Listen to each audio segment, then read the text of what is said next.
Welcome to the information session to discuss the YouthReach grant to support creative youth development programs in Massachusetts, a grant offered by Mass Cultural Council. Mass Cultural Council is your state agency supporting the Commonwealth's creative and cultural sector through a range of grants, initiatives, and advocacy for artists, youth, communities, and organizations. Welcome. My name is Dan Blask, and my pronouns are he, him. I am a middle-aged Caucasian man with glasses, a bald head, and facial hair, and I am fortunate to serve as the program manager for artists and youth programs at Mass Cultural Council. In a couple of minutes, you'll hear more about the YouthReach grant from my colleagues Kata Swabak and Amy Chu, who run our creative youth development and arts education grants and initiatives. I also want to acknowledge our colleagues Christian Kelly and Sarah Glidden, who are working behind the scenes to support this presentation and answer questions in the Q&A feature, which I'll discuss a little bit more in a minute. I also want to extend our gratitude to Bethany Peacock and Tara Roth from Partners Interpreting, who will be providing American Sign Language interpretation during the presentation. Also, thank you to Jessica Spriggs, also from Partners Interpreting, who will provide CART or live captioning service, which you can turn on in Zoom by clicking the Show Captions. Alternately, you can open up the live captions in a new window by clicking the stream text link that my colleague Christian will share in the chat. Speaking of the chat, we will add links to the chat throughout the presentation. Note that those links and all of the slides will be shared with attendees after the presentation. And please note too that this presentation will be recorded and published on Mass Cultural Council's YouTube channel shortly after the presentation. I want to mention that this slide includes an image of the Express Yourself girl group performing on stage with youth from Essex North Shore Agriculture and Technical School. The photo is by Dean. Most of the images in the slides we're sharing today are from programs that Mass Cultural Council has had the privilege of supporting over the years. We want to be sure to thank all of you past grantees who have submitted your photos in your final reports because this truly helps us to see the important work and the power of your work with young people. And I just want to note that if the content of an image is primarily decorative, we may reference it only briefly in our remarks.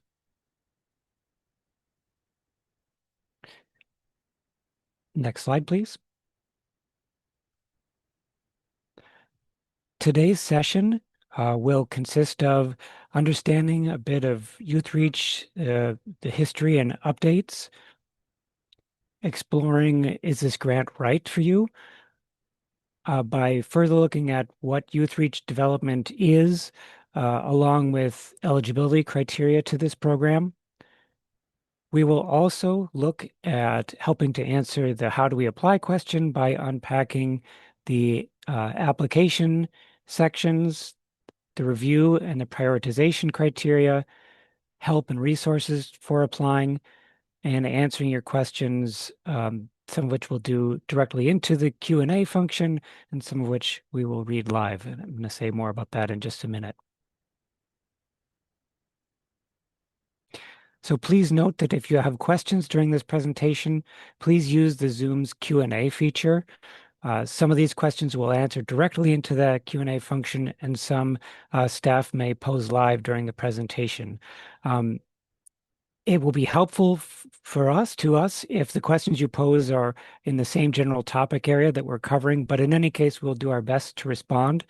There is a lot of information to get through today, so it's possible we may not get to all questions, but this is probably the most important a message that I can impart to you.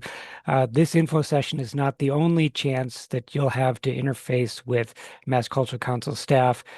We can be reached by phone and email through the week, and we will also be offering a series of office hour meetings, which are video conference sessions you can join to ask questions of staff in a small group setting. So you can find links to sign up for these periodic YouthReach office hour meetings on the YouthReach guidelines page or through Mass Cultural Council's agency dates. And it is now my pleasure to introduce my colleague Keita Swabak, Program Officer for Creative Youth Development and Health at Mass Cultural Council. Hello, everyone. So happy to be here. I'm a middle-aged Caucasian woman with glasses and blondish, somewhat unruly hair that's short. But I have a big smile on my face because I love creative youth development. And what is creative youth development? Well, there are several different definitions that have been used over the years, but this one came from the 2014 summit in Boston, where CYD, or Creative Youth Development, was coined as a field and as part of the National CYD Partnership. This partnership was made up from Americans for the Arts, National Guild for the Community Arts Education, the President's Committee on Arts and Humanities, and Mass Cultural Council. So creative youth development is a recent term for a long-standing practice that integrates creative skill building, inquiry, and expression with positive youth development principles, fueling young people's imaginations and building critical learning and life skills. So notice that in 2014, we mentioned this as a recent term, but way before CYD is coined. Many of you also were doing these programs and have been doing it for many years. So just as a matter of context, YouthReach began in 1993, and Mass Cultural Council has invested more than $26 million with a total of 188 organizations through its grants in YouthReach. And so now in our 33rd year, YouthReach is the longest running support program for the field of creative youth development in the United States. Woohoo! Next slide. Oh, and by the way, that previous slide, I just want to mention it. It's a beautiful picture of three young people playing stringed instruments, and this is part of City Strings United's Early Learners class presented by Celebrity Series Neighborhood Arts. All right, so creative youth development. This is another similar definition in that creative youth development is a commitment to supporting young people's stories, ideas, and dreams through creative expression and honoring their lived experiences. This partnership of the 200 thought leaders that came together also really asked about, well, what are the values that center creative youth development programs? And the consensus was that in order to create environments that promote creative youth development, these three concepts really need to be present: youth voice, racial equity and social justice, and collective action. So to the right, you'll see this is a photo of 17s with arms raised up. And this is part of the Performance Project's first generation mother tongue that was performed in 2024. And you can go to the next slide. So this is sorry. Okay. On the left, there's a photo of two young women smiling with arms outstretched, and they're performing at the Mass Poetry 2025 event.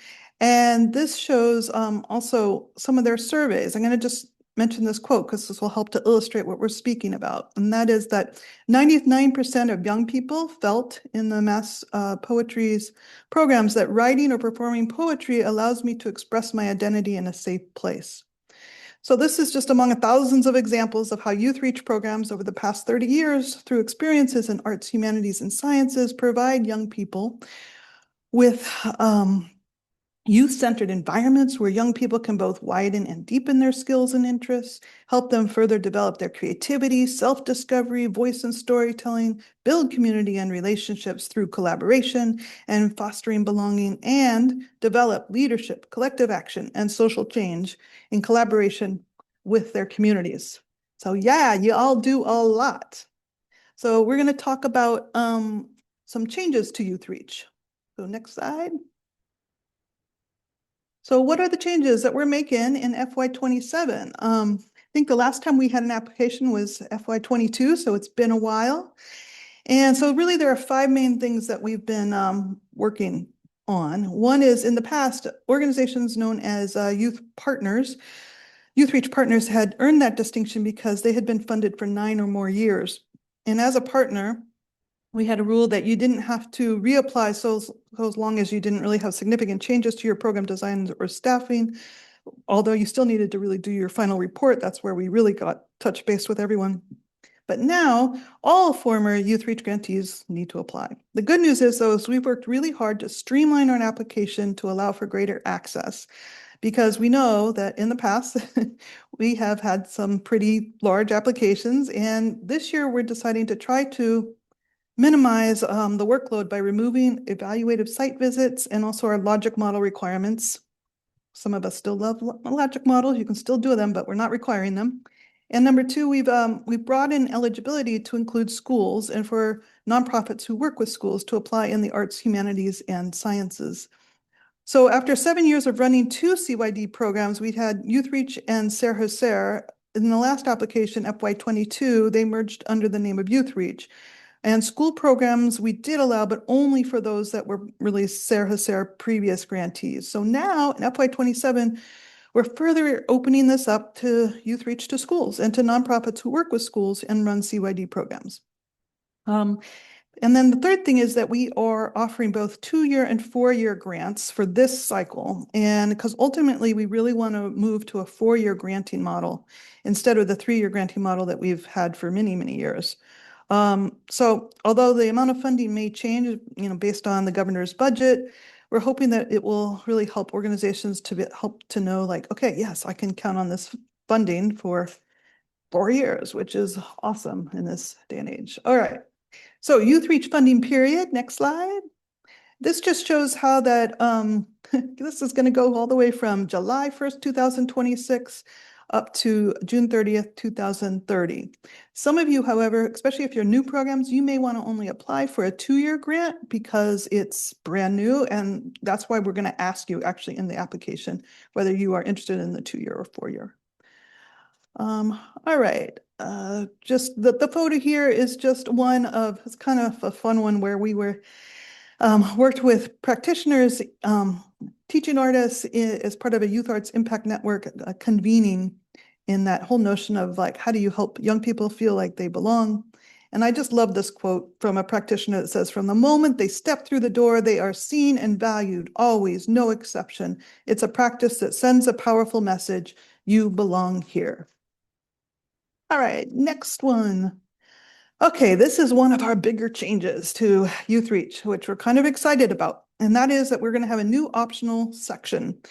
And in this section, we're offering 2 sort of grant amounts. I just want to mention that in a recent Wallace Foundation report called "The Time Has Come for Youth Development," the research notes that youth development now is recognized as an interconnected system rather than a set of isolated programs, where programs are part of a broader ecosystem of support where schools, families, communities, and organizations all work together for young people to thrive. And we have definitely found this true. You talk about it all the time in your final reports, because you all do a lot. So one of the things we really wanted to look at is, can we provide a higher grant amount for those that are truly just invested in 2 main areas that have repeatedly come up, especially over the last 5 years. So mental health needs, of course, have been talked about, especially during the last 5 years, and also career pathways. So along with offering YouthReach grant, so that it'd be sort of in the $20,000 to $22,000 range for organizations that have invested either in mental health or workforce development, you can complete the sort of optional section and therefore be have the possibility of getting a YouthReach grant that's more in the $25,000 to $27,000 range. So basically, this breaks it down so that there's a higher grant amount award because so many of the needs that you are addressing also require additional costs. And just brief mention, this is a photo of 2 young women with Roots Rising t-shirts in green, smiling and showing off locally grown plants sold at the Pittsfield Farmers Market. And I love this stat. They're part of the Roots Rising Market Crew, and their survey showed that 94% of their young people felt more prepared for the workforce and had a stronger work ethic, and 100% had more pride in their community. All right, next one, please. Aha, and now we have a time for a little bit of questions. If Deanne, if there or others, if anything has come through the chat, or we can keep going. Hi, Keita. There has not been any questions specific to the changes to Youth Reach or about creative youth development, so I might suggest continuing at this point, and we'll round up questions a little bit later. Okay, great. Well, then I think we can pass it over to Amy. Oh, and just by the way, that was just a brief photo of Raw Artworks and their Van Gogh program, doing art with a bunch of young people in Lynn, Mass. Next one. Hi, everyone. My name is Amy. I use she, her pronouns, and I'm program officer on the youth and arts education team. And I am a younger, in her 20s, Asian woman. I have short black hair, and I'm wearing a light blue sweater with lighthouses printed on it. So yeah, now we're in the eligibility quiz section. This is part of how the quiz will help you determine if you should apply for Youth Reach, if you're eligible. And we have a visual of 3 younger students holding up beautiful fish puppets from Express Yourself. Okay, so you are an eligible organization if you are one of these types of organizations.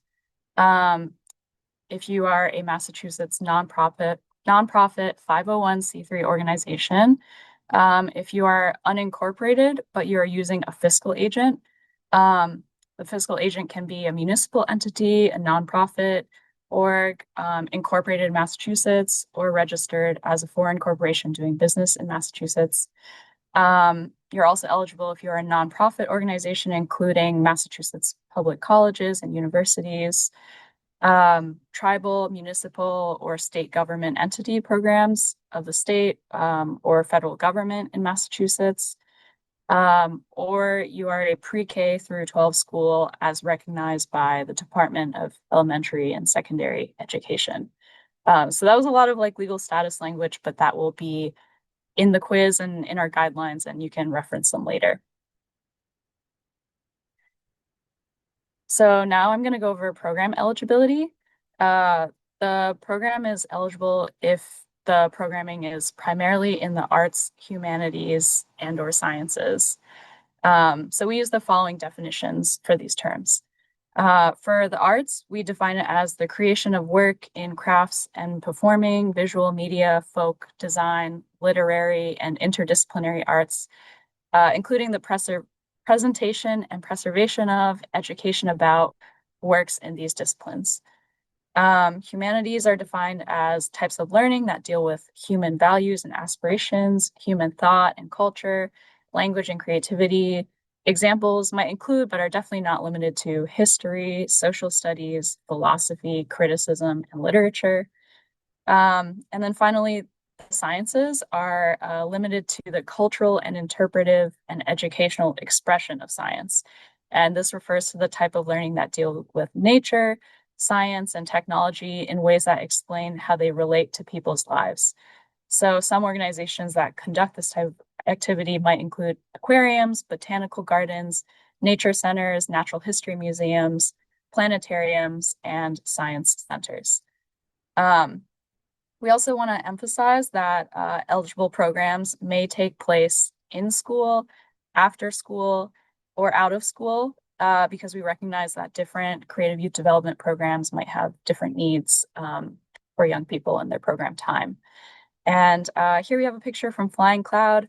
3 girls from the Conti Elementary School Girls Science Club prepare microbio slides after plant dissection. Okay, so back to organization eligibility for a little bit. There are different ways to check that your organization is eligible, and we will paste these links in the chat. They're also on our website and in the PowerPoint, and they will be in the quiz. But the relevant databases that you should be referencing are the Secretary of Commonwealth's office. We call it the SOC, the Division of Public Charities of Massachusetts, the Attorney General. We call that the AGO.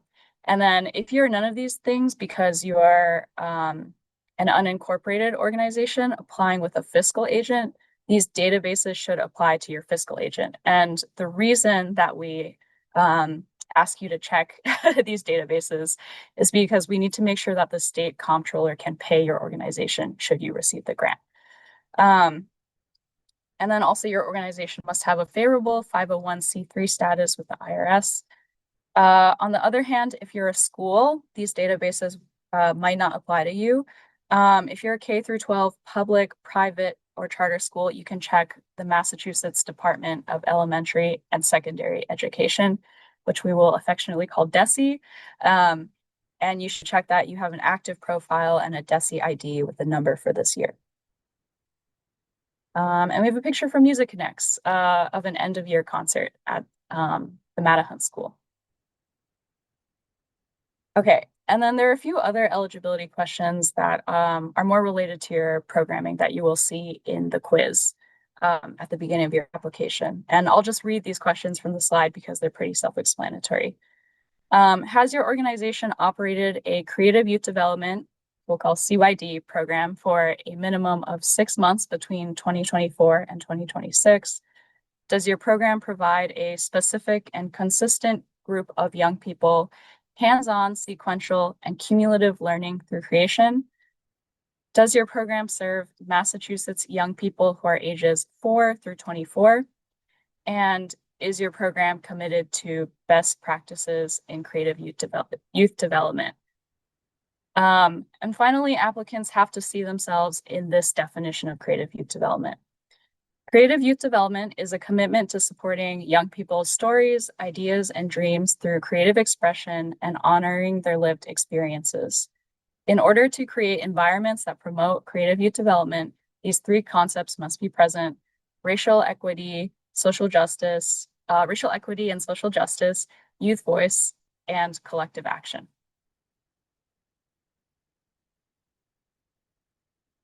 So here's another slide with a bit more about the key characteristics of creative youth development. Like Keita said, you might be already doing these things, but maybe you're new to the term. So the first key characteristic is providing safe and healthy youth spaces. The second is that it is an assets-based approach. Third, foster the development of positive relationships and social skills. Fourth, is a program that's youth-driven. 5, sets high expectations for growth and learning. And 6, address the broader context in which creative youth development operates. So we also have a very helpful diagram of a ladder where we can see more of this in action. So this ladder shows multiple rungs, which display the levels of youth participation. On the bottom rungs, from the bottom to top, we have manipulation, decoration, and tokenism. And these are categorized as non-participation of youth. As you move higher up in the ladder on the higher rungs, this section is categorized as degrees of participation. And from bottom to top, they read assigned but informed, consulted and informed, adult initiated with shared decisions with youth, finally, youth initiated and directed, and then finally, youth initiated with shared decisions with adults. And there's just a great quote from Paulo Freire. There's no student who learns and teacher who educates, but a shared power relationship where both who are taught also teach. And so oftentimes CYD programs are designed to foster collaboration between cultural organizations, social service agencies, and social justice causes. They cover a broad range of disciplines and attract youth who are involved as change agents in their community. Okay, so that was kind of a fun aside, but back to more grant stuff. So if you are interested in applying for and receiving other grants from Mass Cultural Council, here are just a few things to be aware of. So organizations set to receive funding from the following programs may apply to YouthReach, but if granted, they will only receive funds from one program. So these include FY27 Cultural Investment Portfolio or FY27 Operating Grants for Organizations grant recipients.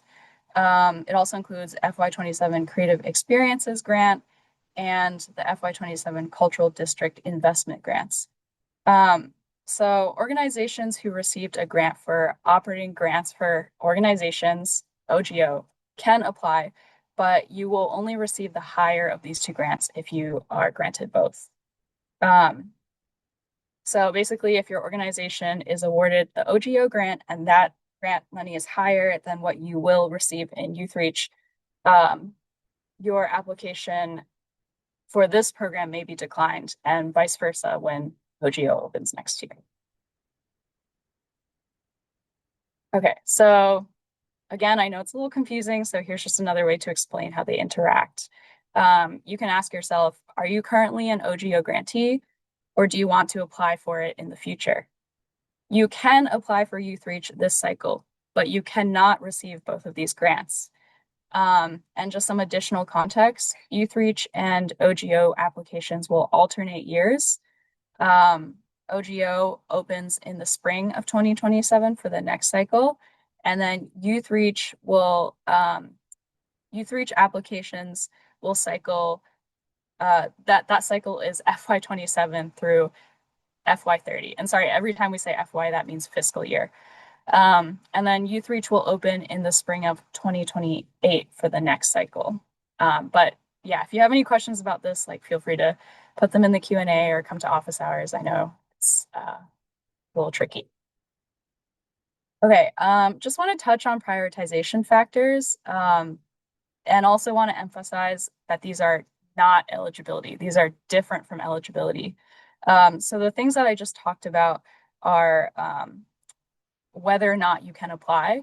But if you meet none of these priority factors, you can still apply because these are just ways that we make our funding list.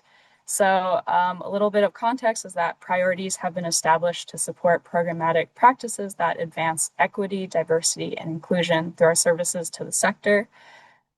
So please note that our funding priorities are different from eligibility.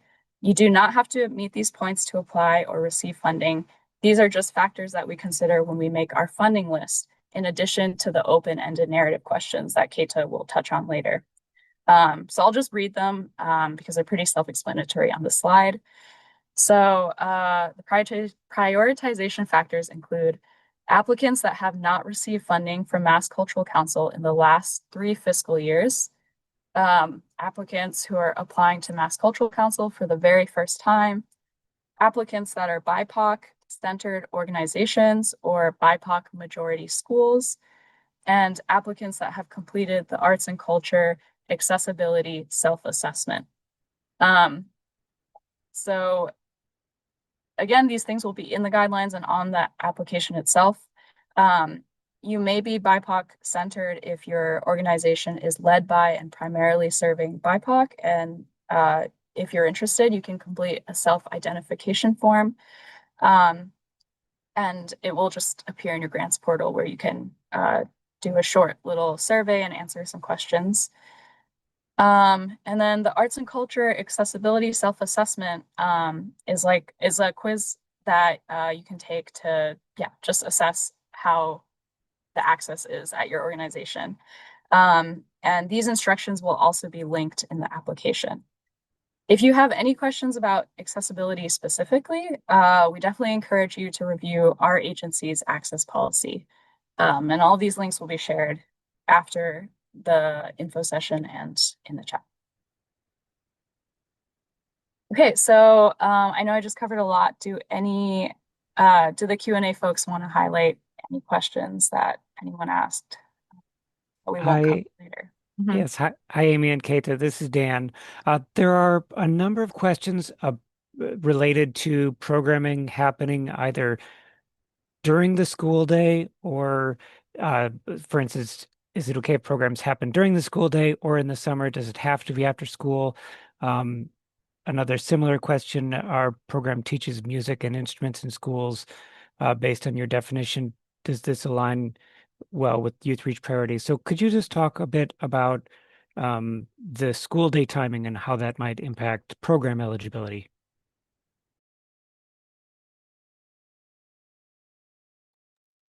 I Yeah, can mention, oh, go ahead. go ahead, Keita, go ahead.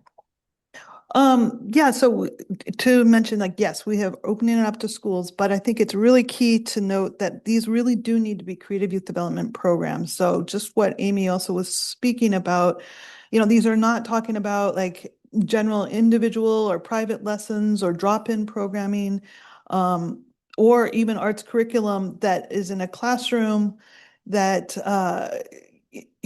is not for a very specific population of young people and over time. So this wouldn't just be like a semester curriculum in the arts. That's not what this is about. This is about really connecting with young people in over time as mentors and with a real creative youth development sort of focus.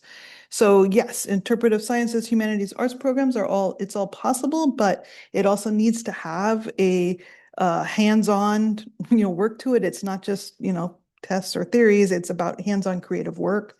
And yeah, it just really needs to center those values of youth voice, social justice, and collective action. Thank you, Keita. This is Dan.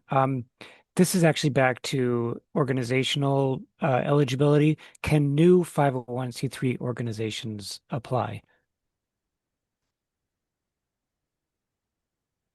Yeah.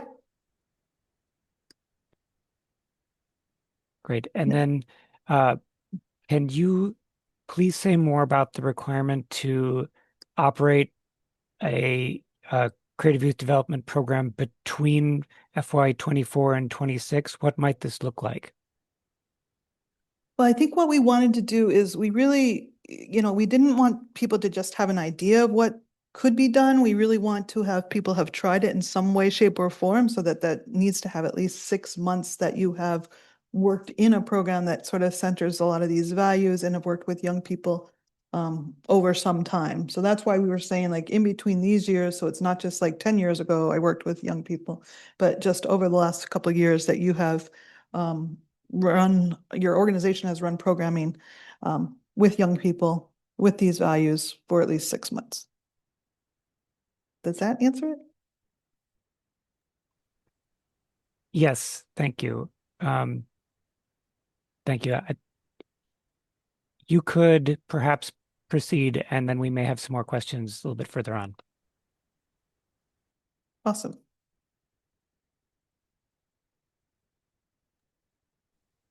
Amy, Great. I think oh, good. Yep.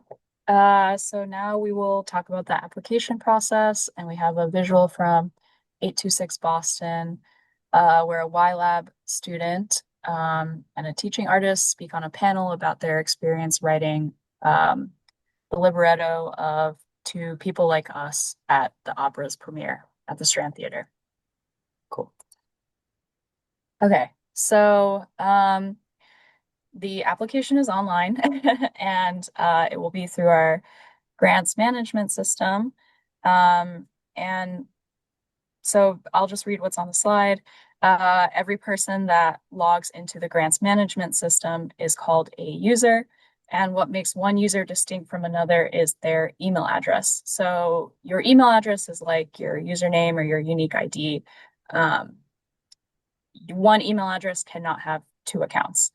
So only one user per email address and one email address per user. So also like if there's multiple people at your organization, they all make an account uh, for themselves working at the organization. So it's not an organization account. And then when you log into the system, you use your email address as a username. And then here's just a little reminder for the contract section, which will ask you to put the contact information for the people who are responsible for handling the contracts. So just to make things a little distinct for you, the primary contact is the person that applies for the grant and fills out the final report and will also receive emails and notifications through the system about the grant decision. And if we have any questions, we will reach out to the primary contact. That's also the person that started the application and is writing into it through their account. The contract section will ask for the contract authorized signatory and the contract authorized officer. So in some cases, the primary contact could be one of these people, but they don't have to be. These two people are the people that handle the DocuSign electronic contract packages that we will send should you receive the grant. So it's very important that you spell their names and emails correctly. It saves a lot of work later on. And also just want to emphasize that the contract authorized signatory and the contract authorized officer have to be two different people. They cannot be the same person to each other. The reason is that the authorized signatory signs the contract, but the authorized officer is someone at the organization that will sign to attest that the signatory can sign for the organization, kind of like how a notary works.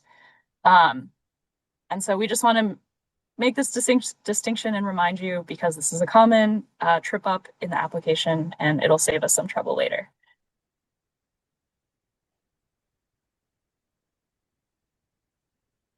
All right, I'll pass it back to Keita. Great. All right, so I know this is a lot of technical stuff, but now we're going to get into some interesting work in terms of just what are the questions that we're asking. So Amy just covered 1 and 2. I'm going to focus on 3, 4, and 5.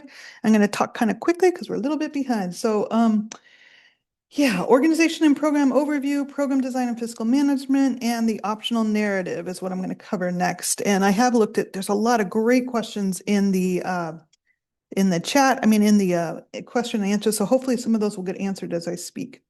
So yeah, just in terms of a picture, it's right here with the Hanover Theater. This is a cohort of 6 smiling young adults as part of the WISH program. Striking a pose. Okay, next slide.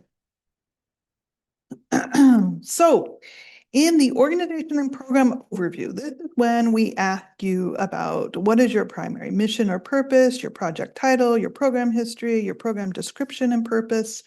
And this is where we start to ask you about some of the numbers. And I think there was a question about that too.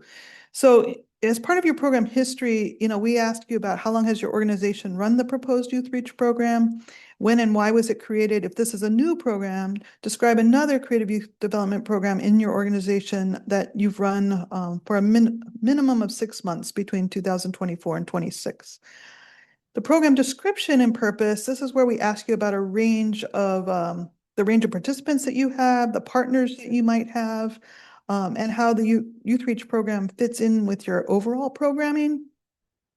We ask about numbers such as the total number of your youth participants in your organization, the total number of programs run by your organization, and the number of young people engaged in your current or most recent program. This is just to get an overall sense of who you are and where does this YouthReach program fit as part of your mission and vision.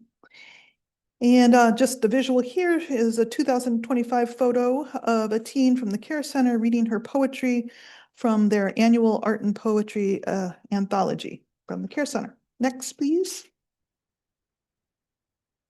All right, so this program design and fiscal management, this is looking at leadership. In leadership, we look at 2 different aspects. One is your who is teaching, and also what do you have planned? The key teaching staff, we're hoping that you can describe them a little bit and examples of give examples of possible curriculum or plan for your program. Now, one of the things we know that, we really do want this to be that youth voice to be at the center, and that we know many of you tailor your plans or what you're going to be doing according to the needs of your young people, who's in your group, what's happening in your communities, and many of these things you don't know 7 months in advance. However, what we're really looking for is how do your goals, how are those connected to your sort of designed activities? So it doesn't need to be super detailed, but it just needs to be an understanding of your sort of thought process and how do you engage young people in this notion of like how you will design your year. It's also important to note that we'll limit this to 3 pages and that this can be uploaded. Next, please. Okay, so this is where we are looking at the narrative section, the numbers, and what is the evidence. So the narrative section, we ask you in terms of like to really think about your program from July 1st, 2026 to June 30th, 2027. So the narrative asks, how does your program design, staff chosen, and budget address the values and needs of the young people you work with? How do they show your priorities in meeting these young people's needs? And then the numbers, I'm just going to briefly mention, this is where we just want to get a sense of like, okay, how many hours per week are the young people coming to your programs? How long on average would a young person be involved in your program? And also, this is important because if we're going to be thinking of even 2 years worth of funding or 4 years, what's this look like in the sort of trajectory of things? And to those questions earlier about schools, one of the things that we really want to make sure is that a young person has that possibility of keeping on these meaningful relationships beyond just the semester or even the year, that there's the potential for it to grow into further leadership positions. So the review criteria will focus on the design of your program and how it centers in understanding the needs of young people, such as fueling their interests, connections, and opportunities. Do we feel like the leadership is strong? And how are you prioritizing resources to meet the diverse needs of the young people that you work with? All right. And next. This is all about sort of 4 different key aspects of looking at the budget section, with one being optional. So the first one, we really want to look at the overall organizational budget, and this should include your program budget within it. Your proposed program budget for FY27. We'll also ask you to upload a detailed budget for FY27. This represents, the whole first year of the funding cycle and includes a breakdown of all the expected earned and contributed income, as well as in-kind contributions. Program expenses generally include, but are not limited to. So you can include your program and administrative personnel, youth stipends, space rental, maintenance, program and office supplies, food, transportation. All those things we know are really important for successful programming, so please include it all. And then just the other thing to note is you might have a scaffolding program so that the first year might actually look very different than what the second year might look like. And if that's the case, please include both years. The third section asks particularly about expenses and the budget for items such as mental health, youth wages, teaching artists, transportation, and food. These are items that keep coming up in your final reports, as saying that you all have had to prioritize those. So we're really kind of wanting to get a sense about how people are utilizing expenses, utilizing the budgets for that. If the answer is 0, that's completely fine. Just make sure you put a 0 and don't leave anything blank. If you are, however, an organization who is really wanting to seek out the larger award because you have investments in health and wellness or workforce development spending, make sure that you clearly answer those questions around, for instance, mental health or youth wages. And this brings us to the 4th section, which is all about the optional section. And this is where you can provide proof that you have really invested at least $2,500 in this year. So that means FY26, starting July 1st of 2025, up to this point, in either mental health or workforce development. All right, next slide, please.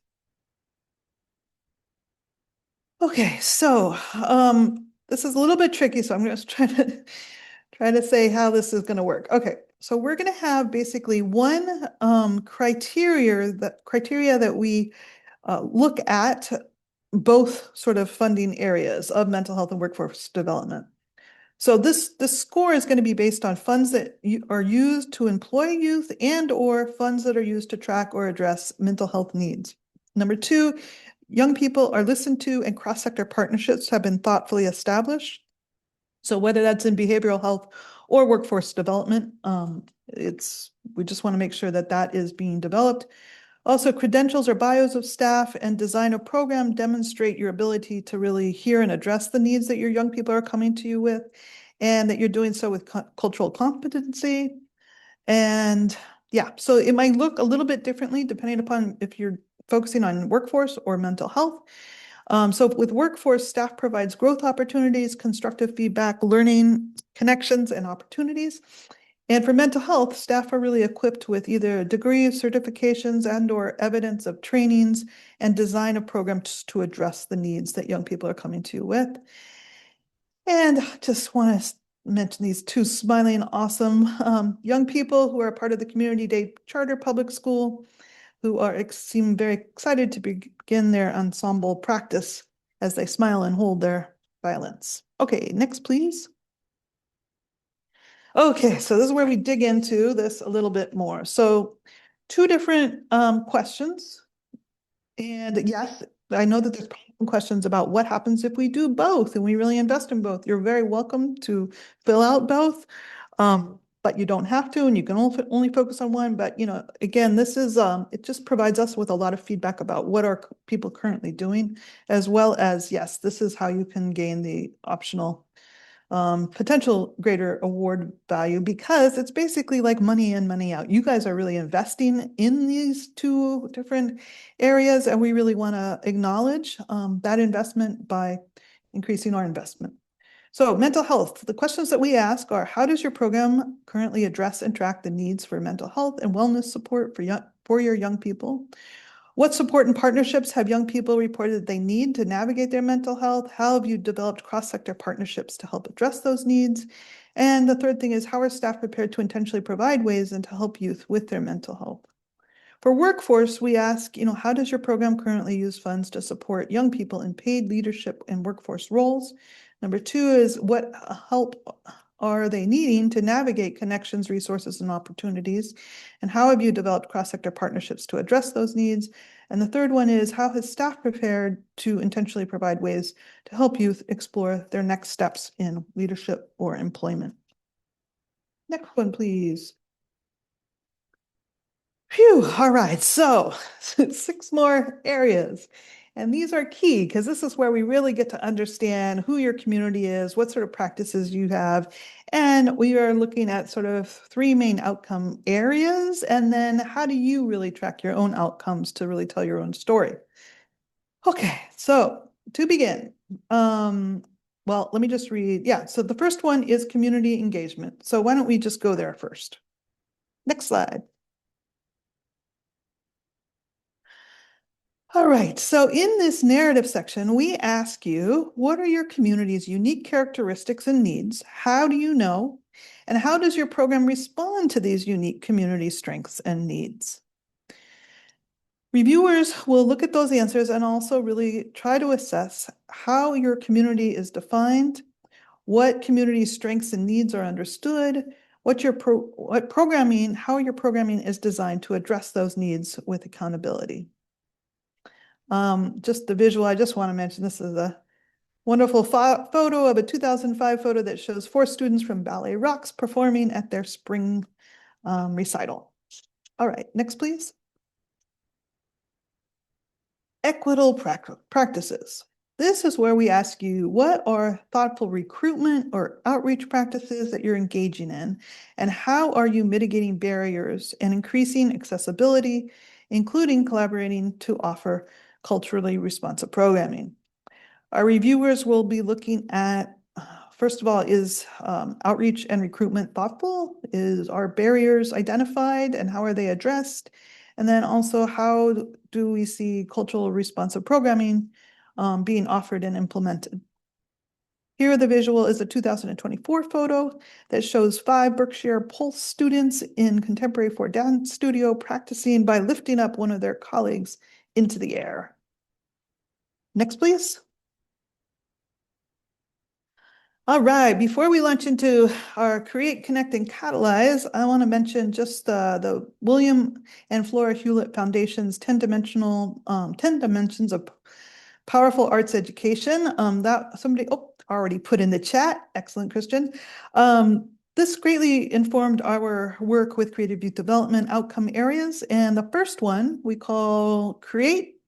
It's all about youth voice because it centers on the dimensions of creativity, craft, and storytelling. We will ask you, how does your programming center young people's creativity, enable young people to express their voice, strength, interest, and the cultures of their communities? And the reviewers will really look at how are young people heard? What are the opportunities for self-expression and creative risks? How are they prioritized? And also just how do we see that there are interests and cultures being explored? This is a photo of 7 Cambridge Community Arts Center teens involved in the 28th annual Do It Your Damn Self Festival, National Festival from 2025. All right, next. Connect, relationships. All right, I'm going to speed through these. This focuses on prioritizing self-discovery, healing, collaboration, and mutual learning. We ask you, how do you help young people form meaningful relationships with adults and peers and support the expression of their identities? So it's twofold, it's self and relation. And what range of supports do these partnerships offer? Reviewers will look at how do young people, how are they being supported, being seen and respected by others? What opportunities for connections exist? What collaborations have you established with responsive partnerships with expertise? And this is a beautiful photo of 2 of Sociedad Latina's youth artists who are collaborating with Berklee College of Music on songwriting and lyric writing. Catalyze. This is all about youth leadership. We look at leadership, social justice, collective action. There was a question about what is collective action. This can be everything from really collaborating with your community to do some sort of social justice issue, or it can be about coming together to have a concert with a theme that is meaningful for young people. All right, this 5th section focuses on where we ask you, what does youth leadership and decision-making look like within your organizational structure? And what are ways that your program offers opportunities for collective action or engagement? Reviewers will look at how are they valued with their next steps supported? What leadership opportunities and pathways for young people are offered? And how does youth involvement culminate into collective action or engagement? And this is a photo of a female appearing teen presenting to 6 children about climate change as part of New England Aquarium's Climate Teens presentation in this past year. Outcomes, our 6th and final one, this is where we ask you to describe the indicators that will help you to determine the success of your goals and how you aim to track these. We ask you ask how feedback from young people is collected and used to improve your program. And we finally let you jump in and out of words and speak through your art forms. We ask you to provide an example of numbers, statistics, quotes, photos, or a video that speak to your impact. This is kind of a creative challenge to upload a 1-page document that provides aspects to these items or a video that's not longer than 5 minutes that really speaks to the impact of what your program does and contains the voice of your young people. Reviewers will look to make sure that young people are listened to. Wait, where are we? Yep, there we go.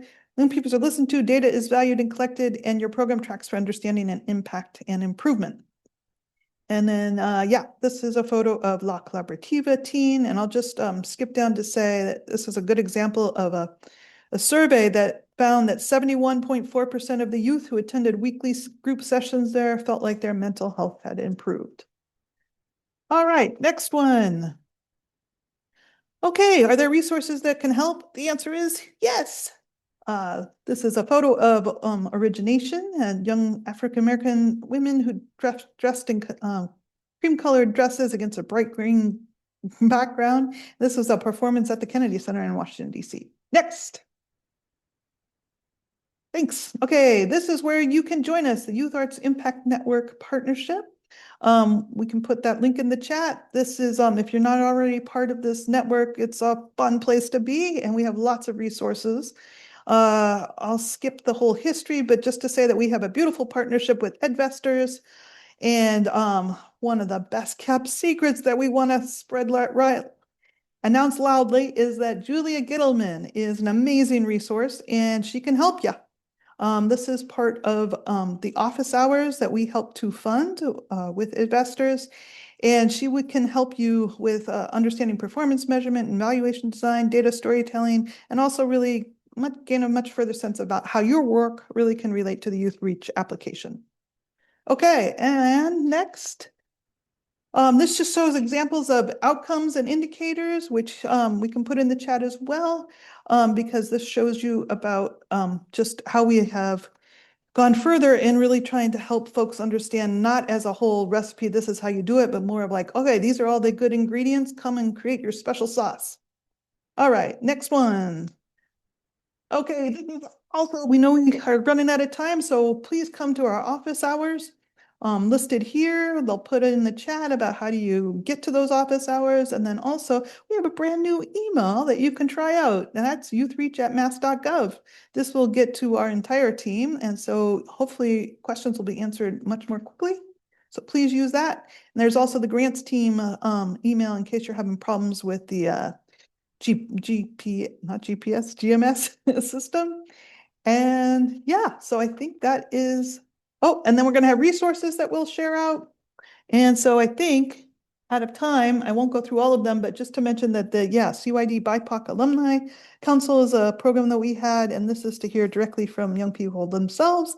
And then make sure to check out the different YANE aspects as well as our other useful links, such as ArtSake and our general FAQs and Common Ground, Creative Ground. In case you haven't heard of that, check that out for artists and organizations. And I think that's about it. Questions? Whew. Hi, Keita. This is Dan. There were a couple of questions about the mental health and workforce sections of the application. One, we answered in the Q&A, but I still might be useful to hear live. May funds be used to pay youth as apprentices in an experiential learning program? Yes, I think as long as it satisfies all those other aspects of what CYD is, that it's not just like, kids coming in to help with, cleaning the office space or something like that. Like it needs to be very integrated, but yes, if it is about, payment as part of the whole program and as part of understanding, just how creative workforce is in creative youth development, then yes. Great. Thank you. And does mental health spending also include disability advocacy skills and awareness for youth with intellectual and developmental disabilities, neurodiversities? Yes. And in fact, a large part of the reason why we also really wanted to work with schools is that we know those of you that work with particular populations, sometimes schools are the very best place to be able to go and really truly do your creative youth development programming with a very distinct group of young people. So we want to support that.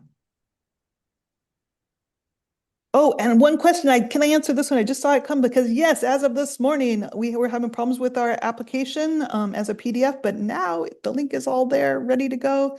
And staff, in the very beginning of our document, I list it there and highlighted so we can put that in. It's available. So sometimes that's a lot easier to look at as you're trying to formulate questions or talk to other staff members.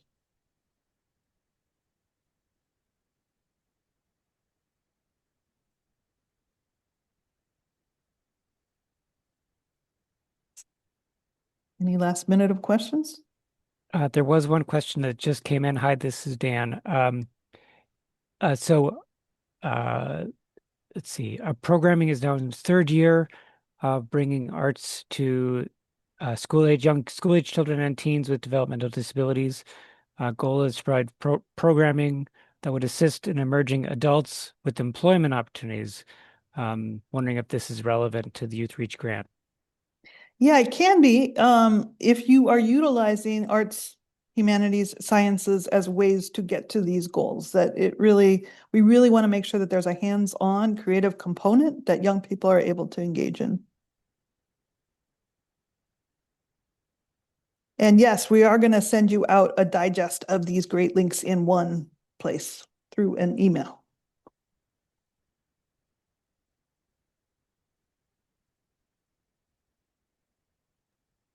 There's one more question. If youth programs graduate alumni at 24 and we continue workforce development with a specific youth now aged 25 to 26, would this fall outside of eligibility guidelines? That's tough. Yeah, technically it does sort of age out, but if they are also working with younger people, that could be part of it as because I know that there's such beauty in the scaffolding of a young person that was involved during your CYD program and now becomes, more of a teaching artist and that, there's possibilities with that, but we really are trying to stay within that age range up to 24.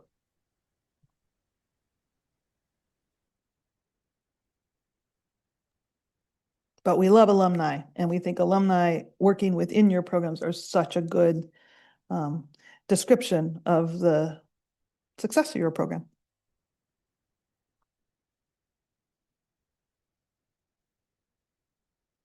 And just to follow up, this is Dan. We will send a follow-up message with resources. We also will plan to publish the recording of this session on our YouTube channel. And Keita, do you have any parting words for the session? No, just I'm really excited to read about all of your incredible programs. It's what makes, just in these challenging times, you all are doing hard work and great work, and we so appreciate it. So thank you so much. And we really look forward to reading all about it. So yeah, application deadline is April 2nd, and please, I look forward to seeing you at the office hours.